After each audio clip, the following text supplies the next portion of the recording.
السلام عليكم ورحمة الله وبركاته. الحمد لله رب العالمين وبه نستعين على أمور الدنيا والدين. ولا ليال إياد باندمانتين إذا كما هالنقيا سيد قيمة له وقت جينا أدوق صورتين هوشتن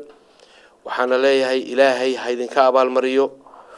هول الله صبح أو هوشن كمهم سن أنو مقرنيو إني شرتو هوش الله يستاجي ما أنت هالك السجون محوية عاون إنه أقون سي إنه وسم إنه مستقبل وحنشعل هاي إن مهد بالله شديو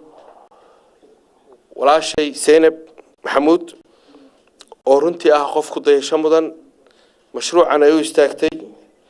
وحنكلاد مهد غير رجي هالدور كهاي هالكن كهالله أورنتو كاميرا كعي مهمة عائلة هاي إن قفك وحنا سنو يستاجي لو يستاج لجرب قالوا إن أنا جرونتي شخصيا وحنو أركاني وحبرشوا مهمة كواد ومد وحي هرمركو قاعدة وحبرشوا قفكنا وحكو قاعدة هرمركو وحوي وحبرشوا دينتين وحفر بدن أيه نقول لي رجال سي إن آيات بدن بكهليا إله سبحانه وتعالى القرآن كسوحكير هل يستوي الذين يعلمون والذين لا يعلمون ميسمي يكوا قانتلا يكوا أنا قانتلا هيني إن مركا ولا جم مارمان إن أي فهنو هدي أنو رمنا إن نبكي كسر ندت كني إن نقع وإنه حق وحبرشة سيقولستان أنا شخصيا وحن مرول بتشعل هاي إن أنا كغيب غاتوحي خيره waxbarashadana waxaan u arkaa inay tahay asaaska nolosha bini'aadamka maanta meesha halkan aynu isugu nimina waa arrin asaasi ah waxaan si gaar ah oo kale xusid mudan Sahra Zainab Maxamuud walaashay annagu dad walaalaan nahay oo aniga si kale oo runtii qiiro leh ayay ii taabatay waayo qof aan walaalaan nahay isla soo kornay adeerkay dhalay eedaday dhashay oo haddana u taagan wax sax ah oo xaq ah wax weey runtii wax aan ku deedo weeyo oo aniga dhiirigelinaya sharafnaya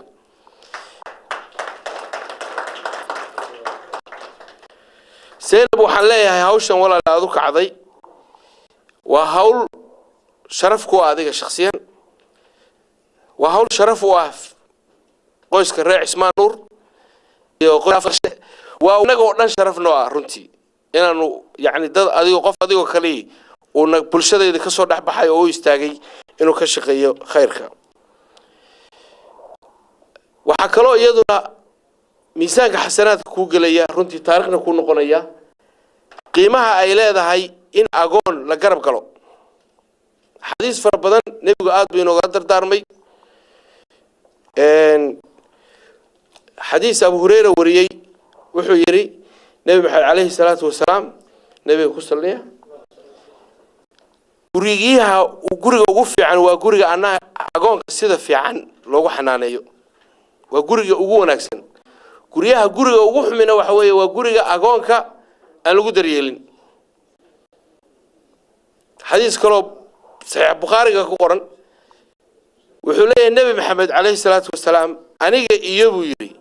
qofka agoonka يعني واحترى كان هذا أساسا نسكون قلنا مركو يعني واجب ديني وإنا صارن وحكروا أنا قيمة وين يقفر ليا دقمة ضباعة أو كتر سن قبل كسول دقمة أنا نوكسو تشيدو شخصيا وحي ولا شيء حسوسي إن أن شقاء أنا نقولها أن كسيحذي إن يشرتو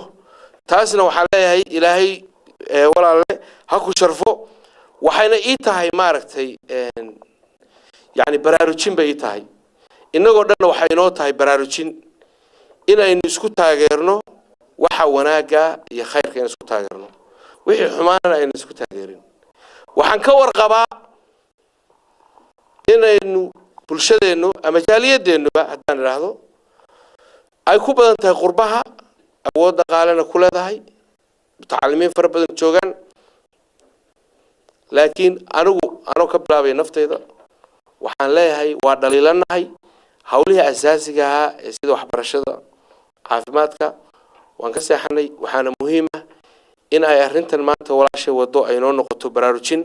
oo aynu fadhiga ka kacno oo aynu eegno yacni dadkii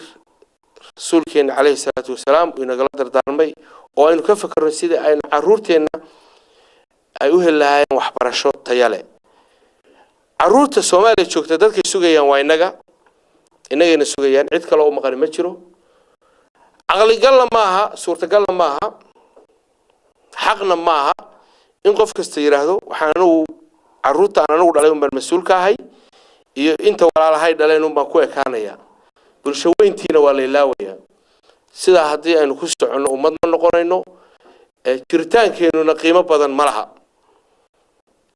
marka walaalayaal waxaan idinku baraarujinayaa idinkuna dhiirigelinayaa in aynu u istaagno inaynu ka qayb qaadano waxbarashada mashruuca kana aynu noqono inaynu ka mid dhalino kartideeda waa leenahay aqoonteeda waa leenahay waxa kale aynu u baahnay waxay baraarujintiina seenaba maanta Ilaahay noo soo diray oo ina kicisay marka waxa loo baahan yahay wiil iyo gabadhba in fadhiga laga kaco oo dadka maanta aan nasiib u yeelan halka kan in la raadiyo oo loogu yeero khayrka si ay uga qayb galaan hawshatan qof kasto muslim waajib ka saaran qof kasto Soomaaliya waajib ka saaran waana wax sharaf ah weeye inaad maaragtay dad aad tirahdid waxbarashaan rabnaa in laga qayb qaato bariyahan dambe guud ahaan Soomaaliya dhibaato badan baa inagu dhacday dalkiina waa dhibaataysan yahay musiibooyinka hadda dhacay ugu dambeeyay waa arkaysaan waxaad moodaa in cuqubooyinkan iyo waxaan socdo dhamigihiin inaynu ka fogaanay diinteenii oo khaasatan dadkii aqoonta ahaa la dayacay inay ka mid yihiin waxa kale iyaduna aad moodaa Soomaali oo dhan anigoo kala reebin in aynu xoog wada saarnay dhamaanteen siyaasadda aynu wada saarnay ummaduna waxa weeye waa in ay ummaddu qaybsantaa suurtagal ma aha wax kasta oo dadku qabanaya inay yihiin siyaasad haddaad ka qayb gashaan hadda Minneapolis shirarka la isugu yimaado dadka ugu faraha badan waxay imanayaan haddii laga hadlayo arrin siyaasada oo ku wajahan Soomaaliya ama la soo dhaweynayo wasiir ka yimid Soomaaliya